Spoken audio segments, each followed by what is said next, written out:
Welcome to SB curious. SB curious में आप सभी का स्वागत है। आइए आज हम सीखेंगे प्रेजेंट परफेक्ट टेंस। जैसा कि इसके पहले की जो क्लासेस थी प्रेजेंट इंडेफिनिट की, उसके बाद प्रेजेंट कंटीन्यूअस की, और आज जो आपकी है वो आपकी है प्रेजेंट परफेक्ट टेंस, जिसकी हिंदी होती है पूर्ण वर्तमान काल। प्रेजेंट परफेक्ट टेंस की हिंदी होती है क्या? पूर्ण वर्तमान काल। यानी कि वर्तमान में ही कार्य का क्या होता है? पूर्ण होता है, यानी वर्तमान में ही कार्य पूरा होता है। तो ये तो हो गई आपकी हिंदी प्रेजेंट परफेक्ट टेंस की। तो सबसे पहले इसकी हम आइडेंटिफिकेशन को देखेंगे। With the help of identification we can understand और वी कैन सी और we can recognise that this particular sentence is in present perfect tense. तो देखते हैं आइडेंटिफिकेशन। द वेरी फर्स्ट जो शेड्यूल है, द वेरी फर्स्ट जो व्यवस्था है वो आपकी क्या है? आइडेंटिफिकेशन। आइडेंटिफिकेशन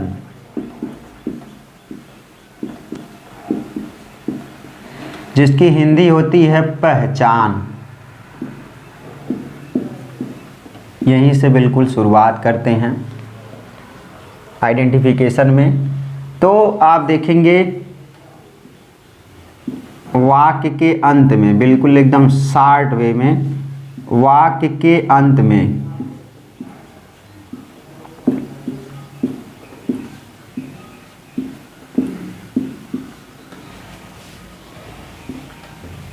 चुका है,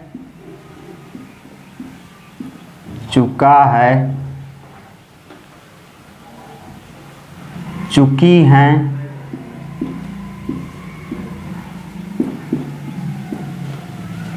चुके हैं, चुका है, चुकी है, चुके हैं। अब उसके बाद देखिए लिया है,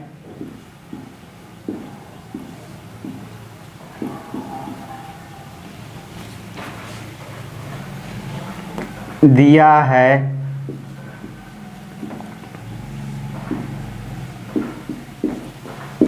पाया है,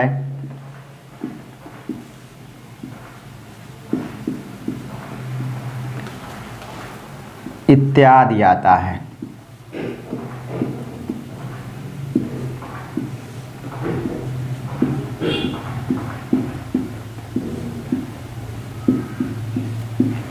ये आपकी इसकी आइडेंटिफिकेशन हो गई। फिर से देख लेते हैं। आइडेंटिफिकेशन में पहचान। वाक्य के अंत में, वाक्य के अंत में चुका है, चुकी हैं, चुके हैं, लिया है, दिया है, पाया है, गया है, इत्यादि आता है। ये इसकी आपकी आइडेंटिफिकेशन हो गई। अब दूसरा जो बनेगा, दूसरा जो स्टेप बनेगा कि इसकी हेल्पिंग वर्ब की बात कर ली जाए। तुरंत इसकी जो है हेल्पिंग वर्ब की बात कर ली जाए कि कौन सी हेल्पिंग वर्ब, इनकी कौन कौन सी हेल्पिंग वर्ब हैं। तो अगर हम हेल्पिंग वर्ब की बात करें तो इसकी दो हेल्पिंग वर्ब हैं। हेल्पिंग वर्ब, हेल्पिंग वर्ब में आपकी क्या है? पहले का नाम है हैज और दूसरे का नाम है हैव। ये हो गया। अब हम ये देखेंगे कि ऐसे कौन से सब्जेक्ट्स होंगे या ऐसे कौन से ऐसे वर्ड्स होंगे या ऐसे कौन से ऐसे नाउन या प्रोनाउन होंगे जिनके साथ हम हैव का प्रयोग करेंगे, और ऐसे कौन नाउन अथवा प्रोनाउंस होंगे जिनके साथ हम हैज का प्रयोग करेंगे। तो उसको देखते हैं। तो पहले हम देखेंगे जो है हैव का प्रयोग। हैव, हैव, हैव का प्रयोग आपका आई, वी, यू, दे प्लस शेष प्लूरल के साथ।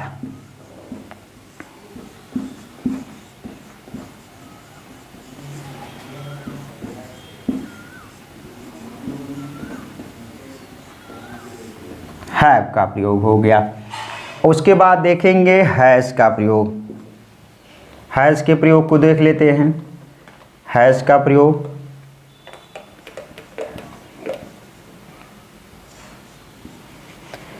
ये आपका ही, सी,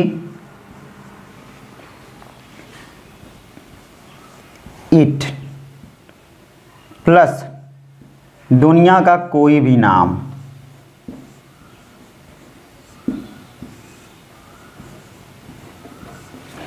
कोई भी नाम, दुनिया का कोई भी नाम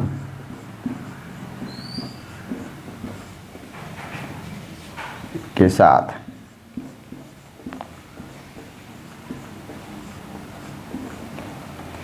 ही, सी, इट प्लस दुनिया के किसी भी नाम के साथ हैज का प्रयोग करेंगे। तो आपने इसके ऊपर देखा हैव का प्रयोग और नीचे आपने देखा जो है हैज का प्रयोग। ये तो ये हो गए। उसके बाद जो तीसरा स्टेप है जिसे आप बोलते हैं एम भी। एम भी मतलब होता है, ये शॉर्ट फॉर्म है। एम भी मीन्स होता है मेन वर्ब, मेन वर्ब। और मेन वर्ब की हिंदी होती है मुख्य क्रिया।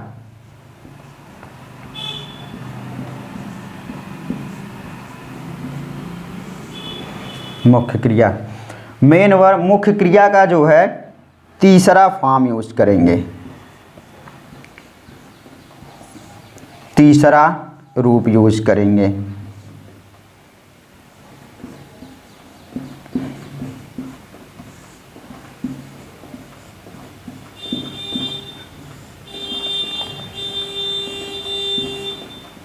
तीसरा रूप प्रयोग करेंगे। कैसे हम समझेंगे कि मेन वर्ब का तीसरा रूप कैसे प्रयोग किया जाए। जैसे आपके सामने कोई भी हम मेन वर्ब, मान लीजिए गो, ये आपकी मेन वर्ब है, ये फर्स्ट फॉर्म है, या जिसे आप बोल सकते हैं V1। उसके बाद V2 इसका होगा वेंट, और V3 मतलब वर्ब की तीसरी फॉर्म क्या होगी, गान होगी।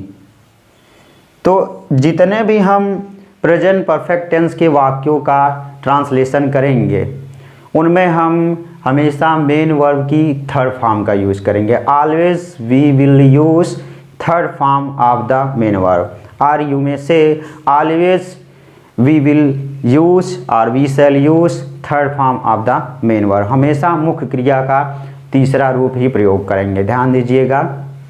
ये हो गया।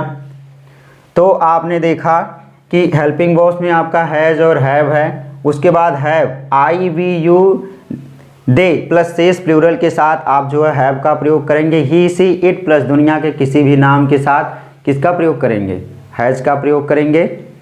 ये हो गया। उसके बाद तीसरा जो स्टेप बना, always use third form of the main verb, यम भी है। तो मेन वर्ब का हमेशा तीसरा रूप यूज करेंगे या तीसरा फॉर्म यूज करेंगे। क्या बचता है उसको देख लेते हैं। जैसे मेन वर्ब में आपका गो क्या है, मेन वर्ब है। गो की सेकंड फॉर्म क्या होगी, वेंट होगी, और थर्ड फॉर्म क्या होगी, वो गान होगी। तो प्रेजेंट परफेक्ट को सीखने से पहले जो मेन वर्ब होती हैं उनका थर्ड फॉर्म जानना बेहद ज़रूरी है। अगर आप थर्ड फॉर्म के बारे में नहीं जानते हैं या थर्ड फॉर्म पर आपकी अप्रोच सही नहीं है, तो firstly you have to recall और memorize the verbs first, second and third form. After memorizing or recalling first, second and third form of the main verb, then you can easily use or you can easily translate the sentences related to present perfect tense. तो उसको आप आसानी पूर्वक, बहुत ही आसान पूर्वक जो है ट्रांसलेट कर सकते हैं, अच्छे से ट्रांसलेट कर सकते हैं अगर आपको ये पता रहेगा कि फर्स्ट फॉर्म क्या है, सेकेंड फॉर्म क्या है, थर्ड फॉर्म। तो always focus main verbs third form या always focus third form of the main verb, हमेशा ध्यान दीजिएगा। और बल्कि ये हम आपसे उम्मीद करते हैं कि आप सभी लोग जो है एटलीस्ट 100 से 150 तक की वर्ब्स का जो फर्स्ट फॉर्म, सेकेंड फॉर्म और थर्ड फॉर्म रिकॉल कर लीजिए, मेमोराइज कर लीजिए। It may help you in the exam, it may help you in the coming examinations, whatever examinations or in which examinations you are going to appear or in which examinations you are going to be the part of that one, तो उसमें ये आपकी बहुत ज़्यादा मदद करेगा। तो ये हो गया आपका। देखिए प्रेजेंट परफेक्ट टेंस की हमने बहुत बड़ी बात, बहुत यहाँ पर कुछ नहीं शेयर किया, बस बहुत ही शॉर्ट और सीधी सी बात है। सबसे पहले उसकी आइडेंटिफिकेशन हम देखते हैं, आइडेंटिफिकेशन में आप लोगों ने देखा। उसके बाद सेकंड स्टेप पर हम देखेंगे कि उसकी हेल्पिंग वर्ब्स क्या हैं। तो हेल्पिंग वर्ब्स उसकी जो हैव और हैज़ हैं, तो हम किसके साथ हैव का प्रयोग करेंगे, किसके साथ हैज़ का प्रयोग करेंगे। तो द वेरी फर्स्ट में सबसे पहले हमने हैव का प्रयोग बताया। I we you they plus plural, I we you they plus शेष जो प्लूरल बचेंगे, जिसमें राम मोहना हो जाएगा, सोहन, गीता, मीता, सुनीता, एक साथ दो नाम आ जाएं। मोर देन वन, अगर एक से ज़्यादा होंगे तो हम किसका प्रयोग करेंगे, हम हैव का प्रयोग करेंगे, ये आपने जाना। उसके बाद किसके साथ हम हैज़ का प्रयोग करेंगे, ही सी इट प्लस दुनिया के किसी भी नाम के साथ हम हैज़ का प्रयोग करेंगे, तो ये आपने देखा। अब तीसरा जो स्टेप बढ़ता है, द मोस्ट इम्पॉर्टेंट थिंग, उसको कैसे आप जानेंगे। तो always use third form of the main verb, जो मुख्य क्रिया रहती है उसका हम कौन सा फॉर्म यूज करेंगे, उसका हम थर्ड फॉर्म यूज करेंगे। तो उसके लिए हमने अभी just recently I discuss with all of you that at least you have to memorize और recall more than 150 verbs, first form, second form and third form. After recalling all these verbs, first form, second form, third form, you can easily translate the sentences related to present perfect tense. That's it. Now अब हम क्या करेंगे कि एक एक pronounce को लेकर के, नाउंस को लेकर के उनका जो उपयोग कर लेते हैं। तो आइए देखते हैं। जैसे हम पहले देख लेते हैं यूज ऑफ हैव। तो हैव के प्रयोग को जानने के लिए हम यहाँ पर देख लेते हैं कैसे हम हैव का प्रयोग करेंगे। तो जैसा कि आपके सामने है हैव, तो आपका पहला सेंटेंस हम लेते हैं हैव के प्रयोग के लिए। द वेरी फर्स्ट सेंटेंस आपका ले लेते हैं कि मैं घर जा चुका हूँ, मैं घर जा चुका हूँ, मैं घर जा चुका हूँ। आप ध्यान देंगे, पहले सबसे पहले इसकी आइडेंटिफिकेशन करेंगे कि वाक्य के अंत में चुका है, चुकी है, चुके हैं। तो इसमें आप देखेंगे कि मैं घर जा चुका हूँ, लास्ट में क्या आया, चुका आया। ठीक है, तो आपने ये जान लिया कि ये सेंटेंस किस टेंस का है, ये सेंटेंस प्रेजेंट परफेक्ट टेंस का है। ठीक है, तो आई की अंग्रेजी क्या, मतलब सॉरी मैं की अंग्रेजी क्या होगी, आई होगी। आई अंग्रेजी है, इसकी हिंदी क्या होगी, वो मैं होगी। आई आ गया, तो आई के साथ किसका प्रयोग करेंगे, आप सामने देखेंगे आई के साथ हम हैव का प्रयोग करेंगे। ठीक, ये बात हो गई। अब क्या होता है, हैव और हैज आपके सामने, उसके बाद मेन वर्ब तक हम बात पहुंचेंगे। मेन वर्ब्स की कौन सी फॉर्म हम यूज़ करेंगे, मेन वर्ब्स की हम यूज़ करेंगे थर्ड फॉर्म। तो जाने की अंग्रेजी क्या होगी, गॉन होगी। अब कहाँ गए हैं, I have gone to house, ये हो गया आपका। मैं घर जा चुका हूँ, I have gone to house, ये आपका सिंपल सेंटेंस हो गया।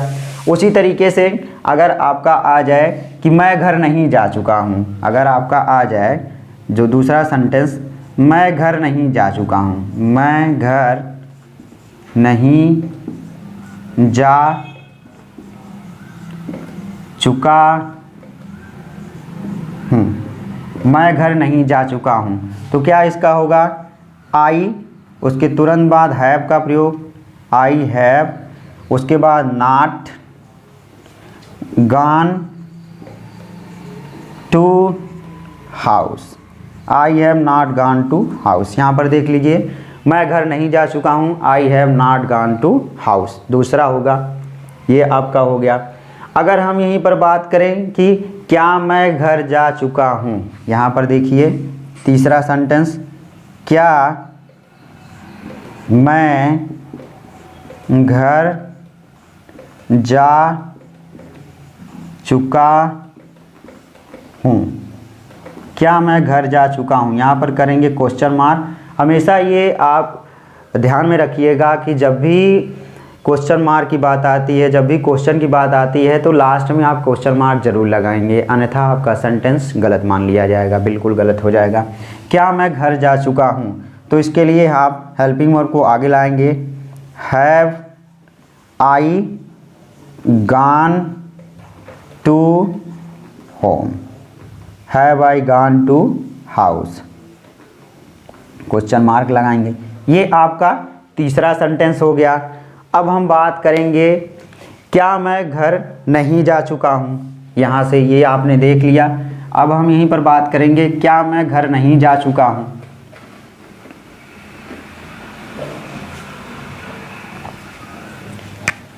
चौथा, क्या मैं घर नहीं जा चुका हूँ। क्या मैं घर नहीं जा चुका हूँ, क्वेश्चन मार्क। तो सीधे करेंगे हैव आई के तुरंत बाद not gone to house, question mark. Have I not gone to house, क्या मैं घर नहीं जा चुका हूँ, ये हो गया। उसके बाद नेक्स्ट वाला जो देखेंगे, मैं घर क्यों जा चुका हूँ। अगर बात की जाए कि मैं घर क्यों जा चुका हूँ, इसको भी देख लीजिए। मैं घर क्यों जा चुका हूँ, मैं घर क्यों जा चुका हूँ, क्वेश्चन मार्क करेंगे। अब सबसे पहले जब भी क्वेश्चन पूछ लिया जाता है मैं घर क्यों जा चुका हूँ, तो सबसे पहले जो क्यों, कहाँ, किसने, किसको, कैसे आए, तो सबसे पहले उसकी हम अंग्रेजी लिखते हैं। तो उसकी अंग्रेजी क्या होगी, व्हाई। ठीक, व्हाई के तुरंत बाद इसकी हेल्पिंग वर्ब क्या है, वो हैव है, व्हाई हैव।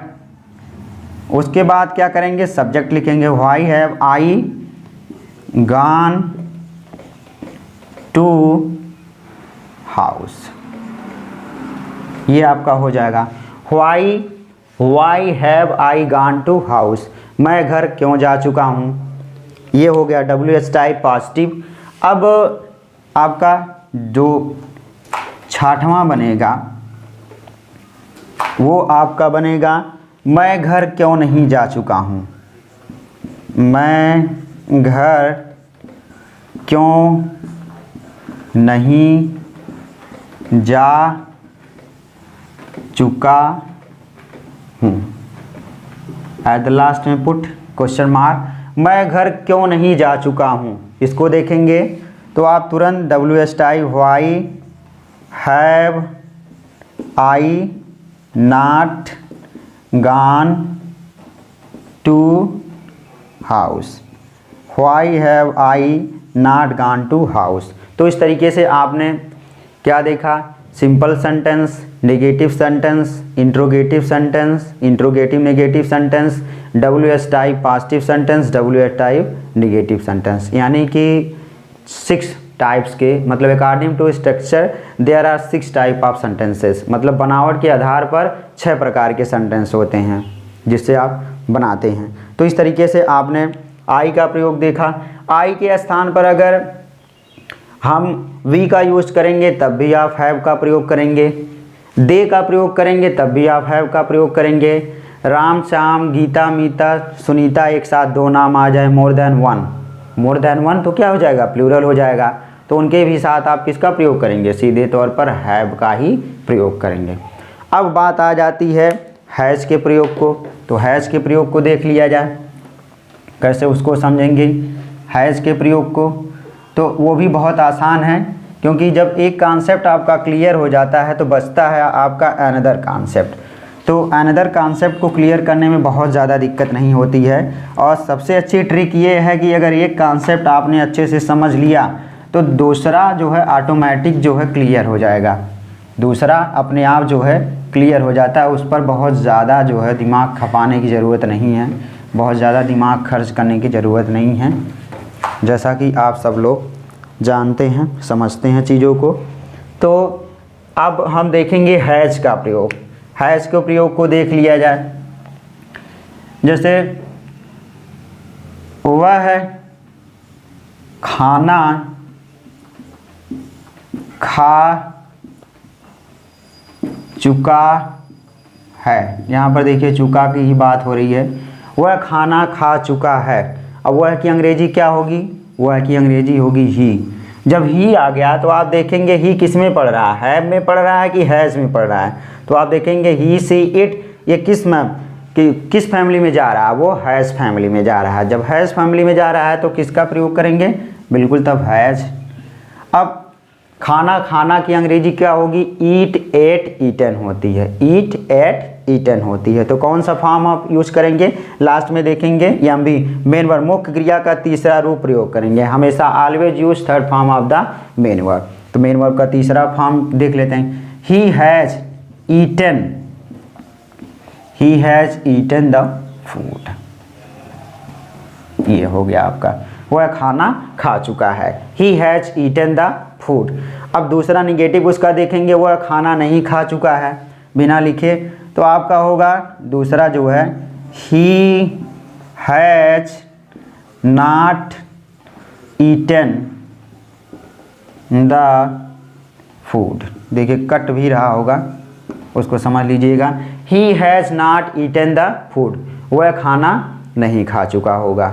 ये इस तरीके से आपका दूसरा हो गया।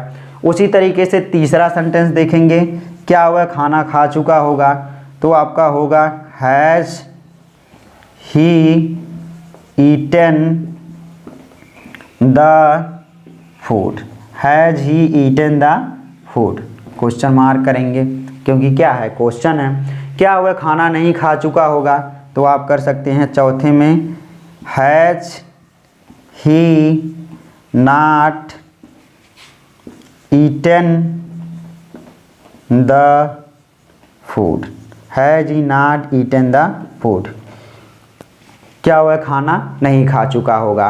अब पांचवा देखेंगे, फिफ्थ सेंटेंस, तो आपका होगा, वह खाना क्यों खा चुका होगा। भाई भूख लगी तभी ना खा चुका है, पहले से उसको भूख लगी थी इसलिए खाना खा चुका है। तो उसको देखेंगे, वह खाना क्यों खा चुका है, इसकी हिंदी देख लेते हैं, वह है खाना क्यों खा चुका है, वह खाना क्यों खा चुका है, ये आप देखेंगे, क्वेश्चन मार्क लगाएंगे बिल्कुल भी ना, don't forget to put question mark at the last of the interrogative sentence. तो वह खाना क्यों खा चुका है, तब आप क्यों की Angrezi why has he eaten the food, why has he eaten the food, question mark करेंगे। वह खाना क्यों नहीं खा चुका है, वहीं पर बना लेते हैं, उसके नीचे देख लेते हैं, वह खाना क्यों नहीं खा चुका है, निगेटिव कर देंगे, बाकी और कुछ नहीं करना है। तो क्या होगा इसमें, why has he not eaten the food, why has he not eaten the food. तो इस तरीके से आपने देख लिया जो है हैज़ का प्रयोग। इन द सेम वह खाना खा चुकी होगी, बस सी रखेंगे, बाकी वही प्रोसेस आप करते जाइएगा। उसके बाद इट का भी प्रयोग करके उसी तरीके से देख सकते हैं। उसके बाद दुनिया का कोई भी नाम, जैसे सुनीता खाना खा चुकी होगी, Sunita has eaten the food, Babita खाना खा चुकी होगी, Babita has eaten the food, ठीक है। ऐश खाना खा चुकी होगी, Aish has eaten the food, ठीक है। ज्योति खाना खा चुकी होगी, Jyoti has eaten the food, मतलब दुनिया का कोई भी नाम आप ले सकते हैं। माइकल खाना खा चुका होगा, ठीक है, Michael has eaten the food. हाँ एक बात और है, जैसे हमने कहा चुका है, चुकी है, इसी पर चर्चा हो रही थी। जैसे रमेश पढ़ लिया है, रमेश ने पढ़ लिया है, तो क्या होगा, रमेश हैज़ स्टडीड, रमेश पढ़ लिया है। उसने खाना खा लिया है, he has eaten the food, उसने वह खाना खा चुका है, या आप बोल सकते हैं उसने खाना खा लिया है। लिया है, दिया है, ये भी इसकी आइडेंटिफिकेशन है, चुका है, चुके हैं, ये भी इसकी आइडेंटिफिकेशन है। तो इस तरीके से आप ये देख सकते हैं, किसी का भी प्रयोग करके कोई भी चीज़ जो शेड्यूल करके आप देख सकते हैं। तो ये रही आपकी प्रेजेंट परफेक्ट टेंस की बात। और इसमें मान लीजिए अगर कोई नाम हम ले लेते हैं, मान लीजिए कोई भी नाम, जैसे मान लीजिए कि किसी का नाम ले लेते हैं, इट तक तो बात हो गई। अब दुनिया का कोई भी नाम, जैसे माइकल,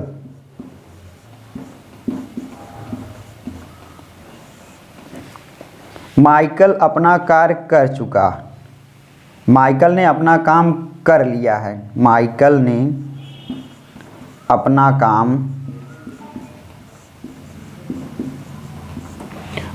ने अपना काम कर लिया है।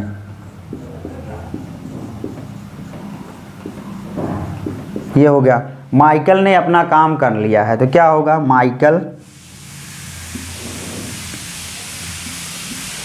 माइकल हैज डन, अपना काम मतलब हीज वर्क हो जाएगा।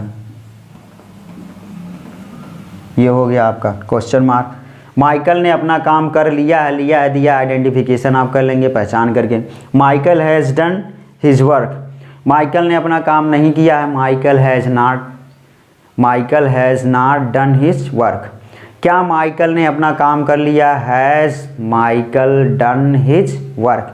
क्या माइकल ने अपना कार्य नहीं किया है, has Michael not done his work.